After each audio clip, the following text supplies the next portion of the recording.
Hey guys, this is how we're going to wire our lights today. I've drawn out a little diagram, make it a little easier to follow through. So we got a relay, we got a toggle switch, we've got our lights, and a power source. So that's basically all you need to complete this circuit. In this case, I've got myself a heavy-duty waterproof relay. On the side of the relay, they have a diagram. The diagram represents what's happening with the relay in the rest position. When it's not active whatsoever, this is what the flow of the relay is. The diagram on my heavy duty one there is a little bit unclear. So I've got this one here, which is the same thing, and they're basically all like this. So there's 4-pin relays or 5-pin. This is a 5-pin.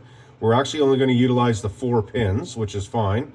So in the rest position, pin 30 and pin 87A are connected. When I trigger this relay, pin 30 and pin 87 become connected. So that's the 2 wires we're going to use. So we're going to hook pin 30 and pin 87 up. One of those is going to be the power source from the battery. I'm going to use pin 30. And then I'm going to send pin 30 to pin 87. So pin 87 is going to go off to feed my lights power when I activate the relay. Now pin 85 and pin 86 is how we trigger the relay. All you have to do is apply power on one side and ground on the other, and that activates the relay. It doesn't matter which one's power and it doesn't matter which one's ground. Either way will activate the relay.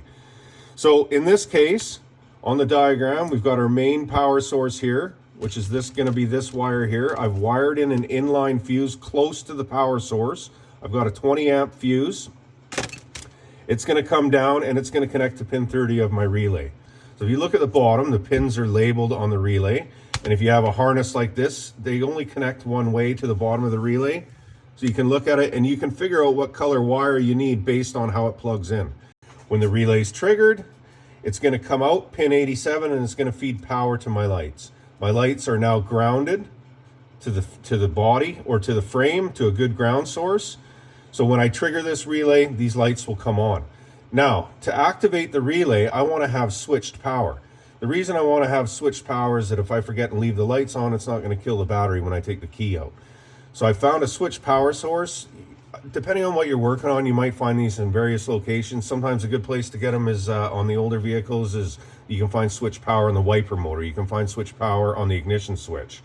The modern vehicles, if you try and tap into a switch power source, they're constantly measuring the resistance values in the harness of the brand new vehicles.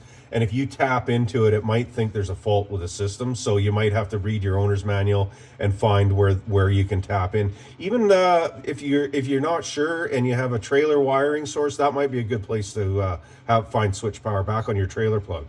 So I've got a switch power source. I'm going to hook mine to 86. I could hook it up to 85, but for this argument's sake, we'll go switch power to pin 86. And then I'm going to use pin 85, which I want to use as a ground, and I'm going to run that back to my toggle switch. So I like to put my toggle switch on the ground side. You can put the toggle switch on the positive side if you want, but I prefer to do it this way. So pin 85 is going to go to my toggle switch, which is a 2-pole toggle switch. And then the other side of my toggle switch is going to connect to the ground. I'm going to use the ground on the battery in this case.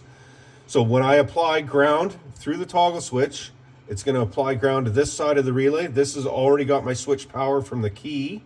That's going to trigger the battery power from here up into the relay and then back out of the relay to feed my lights. And that's a simple wiring harness for feeding the lights. This will work on just about anything. Your boat, your ATV, your old truck, your old car, your tractor. Pretty straightforward. I'm going to go ahead and wire this up and we'll see what it looks like when we're all done.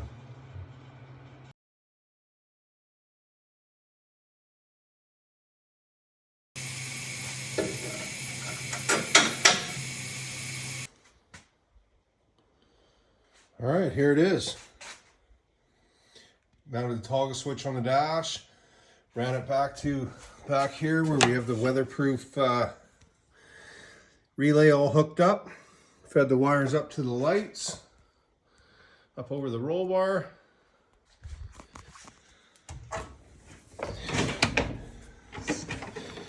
Key off, and the lights go off even when the switch is in the on position. Key on, they're on. That's it.